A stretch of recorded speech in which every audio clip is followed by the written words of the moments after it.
Hola a todos nuevamente. En este caso les voy a explicar un ejercicio con respecto a lo que son límites y continuidad de una función en varias variables, pero aplicando lo que es la regla de las dos trayectorias. ¿En qué caso vamos a aplicar esta regla? Cuando nosotros trabajemos con cocientes, es decir, con fracciones. Antes de iniciar a explicarle el ejercicio, es necesario recordar ciertas cosas, ¿verdad? Por ejemplo, cuando trabajamos con fracciones en límite, ¿verdad? Tenemos que tener en cuenta que 0 entre cualquier cantidad es igual a 0. Que si tenemos una cantidad X entre 0, eso no existe. Y que si tenemos 0 entre 0, ¿verdad? Tenemos una forma indeterminada, es decir, que el límite puede o no puede existir. Entonces, cuando tenemos, ¿verdad?, el límite de esta manera, 0 entre 0, significa que tenemos que redefinir la función para poder averiguar si el límite en realidad existe o si el límite no existe.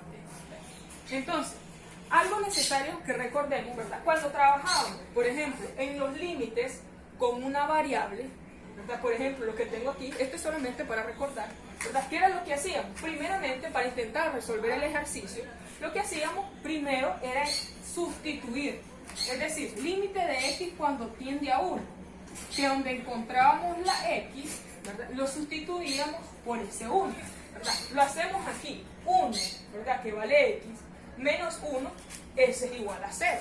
Ahora, vamos en la parte del denominador, x al cuadrado, que sería 1 al cuadrado, eso es igual a 1, más x, que vale 1, entonces sería 1 más 1 son 2, menos 2, eso es igual a 0, que es lo que tengo reflejado ahí. Entonces me da de una forma indeterminada. Entonces, ¿qué es lo que hago cuando me da de una forma indeterminada? Redefino la función para ver si el límite existe o no existe. Entonces, cuando nosotros trabajábamos solamente con una variable, intentábamos, ¿verdad?, por ejemplo, factorizar para resolver el ejercicio, que es lo que tengo en esta parte de aquí. En el numerador lo dejamos a como está y factorizamos en lo que es el denominador. Entonces, ¿por qué factorizamos de esa manera? Porque si se fijan, ahí podíamos tachar ese x menos 1 que esté en el numerador con ese x menos 1 que esté en el denominador y seguíamos ahí tratando de resolver el ejercicio hasta llegar a una solución, ¿verdad? Bastante sencillo. Pero ¿qué es lo que ocurre, ¿verdad?, en lo que son los límites, cuando tenemos dos variables y cuando no podemos factorizar? ¿Qué ocurre en ese caso? Tenemos que utilizar la regla de las dos trayectorias. Cuando hablamos de dos trayectorias, me refiero, número 1, a una trayectoria rectilínea. Número 2, a una trayectoria parabólica. Entonces, iniciamos la resolución del ejercicio con lo que es una trayectoria rectilínea. Este es el ejercicio que yo les presento, ¿verdad? Primera parte, lo que vamos a hacer es la trayectoria rectilínea. Trabajamos con lo que es esta fórmula de punto pendiente. No se asusten cuando vean esta fórmula. Yo sé que lo primero que se van a preguntar es que de dónde la saqué. No es, como estamos trabajando con trayectorias rectilíneas, quiere decir que estamos trabajando con lo que son rectas. Entonces, esta fórmula la saqué de la fórmula de la pendiente de una recta. Miremos, solo para que vean de dónde sale, para que no queden perdidos. La pendiente de una recta es igual a y menos y sub 0 entre x menos x sub 0. Esto es igual a que yo los tenga en diferentes miembros, cada uno. Por ejemplo, y menos y sub 0 entre x menos x sub 0 igual a m. Esto es lo mismo que lo que tengo aquí arriba, ¿verdad? Entonces, ¿qué es lo que hago?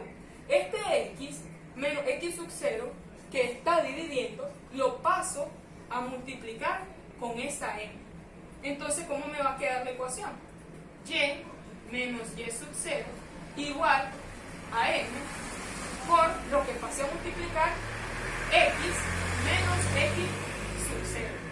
Y esta fórmula que tengo aquí es la misma que yo les presento en la parte de arriba. Solo para que vean de manera general de dónde sale, para que no queden perdidos en ese caso. Entonces trabajamos con el punto pendiente de una recta.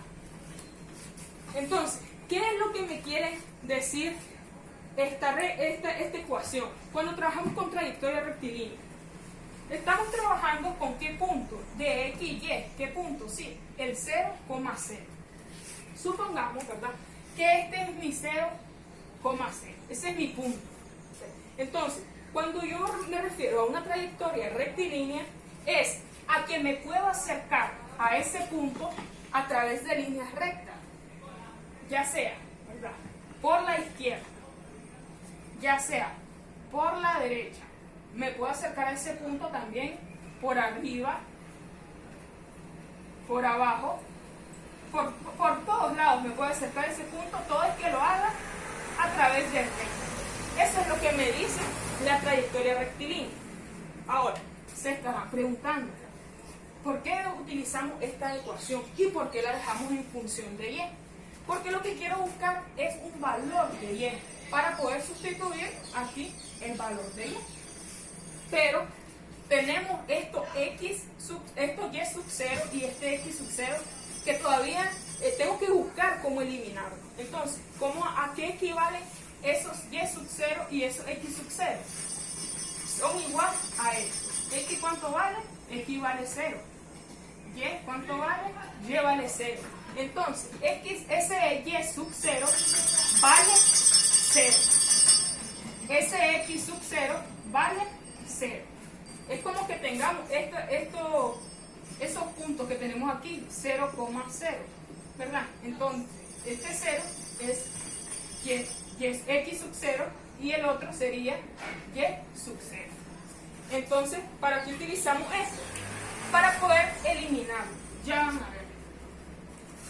Entonces nosotros decimos y menos y sub 0, que equivale a 0. Entonces solamente es como que tenga y. Entonces solamente sería y igual a m por x menos x sub 0. X sub 0 igual a 0. Entonces sería x menos 0 es el mismo x. Entonces, ¿qué es lo que me va a quedar aquí? Solamente m por x. mx. Y ahí yo ya obtengo mi forma. ¿Para qué voy a utilizar esa forma? Para sustituir. Ok, cuando yo me encuentre a x, le voy a dar el mismo valor que tiene. Pero cuando me encuentre a y, voy a sustituir. En vez de y, voy a poner mx. Entonces, ahora sí, ¿verdad?, retomamos lo que es el ejercicio. Y empezamos a resolverlo. Entonces diríamos, voy a borrar esta ecuación. No sé si para copiarla ustedes pueden hacer pausa en el video, solamente para tener de dónde sacamos todo eso. Entonces decíamos que y era igual a m por x. Eso es lo que vamos a ocupar ahora. Entonces, ¿qué es lo que hacemos? Empezamos a sustituir. Tenemos que el límite de x, y, cuando tiende a 0,0 de, ahora sí empezamos, x al cuadrado, ¿verdad? Eso lo dejamos así como está, x al cuadrado por y. Ahora sí, en vez de poner y, ¿qué es lo que ponemos? El valor de y, que es mx. Entonces sería x al cuadrado por mx. Eso entre lo que sería x al cuadrado, ya sabemos que la x la dejamos así como están, solo lo bajamos, x al cuadrado más y al cuadrado. Pero y vale mx. Pero me dice que esa mx tiene que ir al cuadrado. Entonces lo podemos seguir resolviendo por acá. Tendríamos que el límite de x, y cuando tiende a 0,0, ¿qué es lo que hacemos? Seguimos resolviendo. Aquí podemos multiplicar esta x al cuadrado por lo que esta x que está aquí adentro, ¿verdad? Entonces, ¿cómo me va a quedar? Sumamos los exponentes. Aquí es como que tengamos 1. Recuerden, cuando una variable no tiene exponentes es porque tiene 1. Entonces sería 2 más 1, 3. Entonces me va a quedar m por x al cubo. Eso entre aquí, ¿qué es lo que podemos hacer? X al cuadrado lo dejamos como está. X al cuadrado, X a la cuarta, perdón, más, lo que podemos resolver es aquí. Vean, tenemos mx, pero elevada al cuadrado. Al cuadrado. Entonces quiere decir que ese cuadrado me eleva a cada una de las cantidades que están dentro del paréntesis, me las eleva al cuadrado. Entonces sería más m al cuadrado por x al cuadrado. Podemos seguir resolviendo el ejercicio por acá abajo. Entonces decimos que el límite de x, y cuando tiende a 0, 0, ¿de cuánto? De mx al cubo. Ahí no tenemos nada que hacer en la parte del numerador, pero en la parte del denominador sí podemos hacer algo. ¿Qué podemos hacer? Podemos sacar factor común. Veamos que aquí tenemos x a la cuarta y aquí en el otro término tenemos x al cuadrado. ¿Cuál sería nuestro factor común? X al cuadrado. Entonces, ponemos como factor común x al cuadrado, abrimos paréntesis y decimos que x al cuadrado por x al cuadrado, x al cuadrado por x al cuadrado me va a dar igual a x a la cuarta. Ahora ponemos el signo más x al cuadrado por m al cuadrado, x al cuadrado. Entonces solamente ponemos el m al cuadrado, porque ya sabemos que el x al cuadrado lo tenemos afuera del paréntesis. Aquí no es nada del otro mundo lo que estamos haciendo, simple y sencillamente sacar factor común. Entonces, ahora, ¿qué es lo que podemos hacer? Podemos eliminar este x al cuadrado con este x al cubo que tenemos ahí. Pero en el x al cubo solo eliminamos 2. Entonces, solamente me va a quedar x. Seguimos el ejercicio. Sería el límite de x, y cuando tiende a 0, 0, ¿de cuánto? En la parte de arriba, ¿qué me quedó? Solamente me quedó mx. Y en la parte de abajo, ¿qué me quedó? X al cuadrado más m al cuadrado.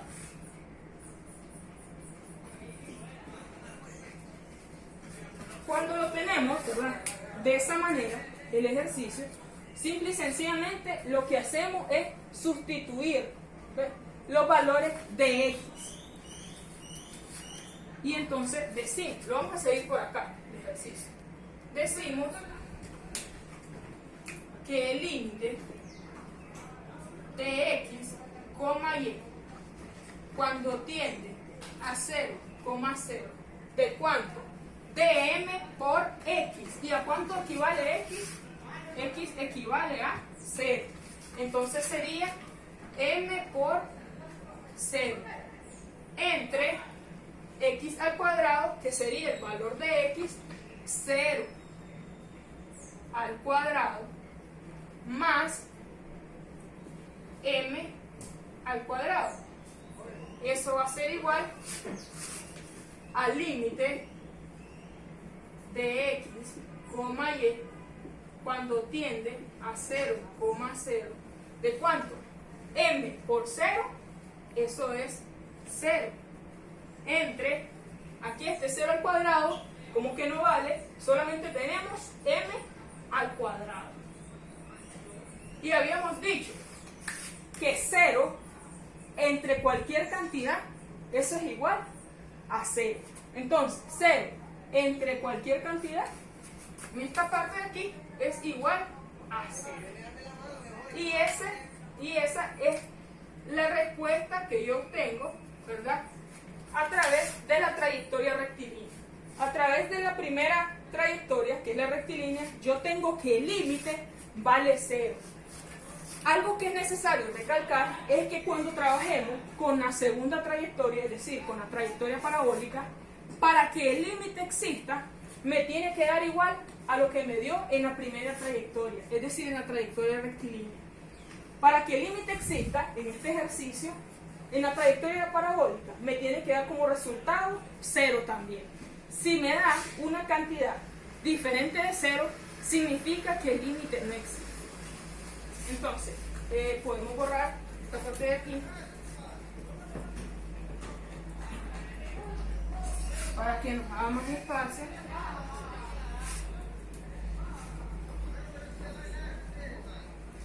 Vamos a dejar la respuesta que nos dio aquí, ¿sí? Que el límite aquí nos daba igual a lo que era 0. Solamente para que recordemos esto. Ahora vamos a trabajar con lo que son la trayectoria parabólica. Aquí, ¿qué es lo que hacemos? Ya no trabajamos con lo que son las rectas. Acordémonos, ¿cuál es la gráfica de una función parabólica? De una función cuadrática. Es una parábola. Es por eso que tenemos aquí una función cuadrática, para que me dé de gráfica una parábola. Entonces, ¿qué es simple y sencillamente lo que me dice esta trayectoria? Que yo tengo el punto, ¿verdad? 0,0. Y que me voy a acercar a ese punto, pero ya no me voy a acercar a través de recta, a como les decía que me acercaba en lo que era la trayectoria rectilínea. Ahora me voy a acercar a ese punto a través de una parábola. Eso es lo que me dice la trayectoria parabólica. Entonces, aquí es un poco más sencillo, porque en el caso en que nos encontremos a y, simple y sencillamente lo vamos a sustituir por lo que es x al cuadrado. Empecemos la resolución del ejercicio. Aquí voy a reescribir el ejercicio, no se asusten, es el mismo que tenemos aquí, el inicial. Solamente es para que vayamos viendo en dónde vamos a ir sustituyendo. Entonces, tenemos que el límite de x, y, cuando este tiende a 0,0, ¿verdad? Empezamos a sustituir. ¿De cuánto? El x, ¿verdad? Que está aquí, lo dejamos como está, x al cuadrado, por y. Ahora sí, en vez de y, vamos a poner x al cuadrado. Entonces eso sería por x al cuadrado. Vamos a hacer bien el paréntesis. Eso en la parte del numerador. Ahora en el denominador bajamos x al cuadrado más y al cuadrado. En vez de y voy a poner x al cuadrado. Pero esa x al cuadrado tiene que ir al cuadrado también. Seguimos el ejercicio por la parte de acá y decimos que el límite de x, y, cuando este tiende a 0,0, ¿de cuánto? Aquí podemos hacer una multiplicación. X al cuadrado por x al cuadrado es x a la cuarta. Eso nos queda en la parte del numerador. Ahora, en la parte del denominador, ¿qué es lo que podemos resolver? Perdón, aquí era cuadrado. ¿Qué es lo que podemos resolver? El x a la cuarta lo dejamos así como está, más podemos resolver lo que tenemos aquí, x al cuadrado elevado al cuadrado. Simple y sencillamente multiplicamos el 2 por el 2. Entonces me va a quedar x, 2 por 2, 4. X a la cuarta. Vamos a continuar el ejercicio por la parte de acá. Decimos que el límite de x, y, cuando este tiende a 0,0, ¿verdad? ¿De cuánto? En la parte del numerador que tenía x a la cuarta. Y en la parte del denominador tenemos x a la cuarta más x a la cuarta. ¿Qué es lo que podemos hacer aquí? Recordemos que cuando una variable, ¿verdad? No le podemos ver el número que lo acompaña, ¿verdad? Por así decirlo. Es que tiene un 1. Es lo que encontramos aquí. Entonces solamente decimos 1 más 1 serían 2. ¿2 qué? 2x a la cuarta. Y ahora nos fijamos que tenemos x a la cuarta en el numerador y y x a la cuarta en el denominador. Entonces lo podemos tachar. ¿Y qué es lo que me va a quedar en la parte de arriba? Como eliminé todo en la parte de arriba, lo que me va a quedar es un 1. Y lo que me va a quedar en la parte de abajo es solamente el 2. Entonces, decimos que el límite de x, y cuando tiene a 0, 0, ¿de cuánto? De 1/2 es igual a 1/2. Recordemos que el límite de una constante es la misma constante. Entonces, la respuesta, ¿verdad? A través de la trayectoria parabólica es 1/2. Entonces, ¿el límite existe o no existe? El límite, en el caso de este ejercicio, no existe. ¿Por qué? Porque la respuesta en mi trayectoria parabólica me dio diferente a la respuesta en mi trayectoria rectilínea. Y como me dio diferentes respuestas, eso significa que el límite no existe. Y eso ha sido todo por hoy. Muchas gracias por su atención.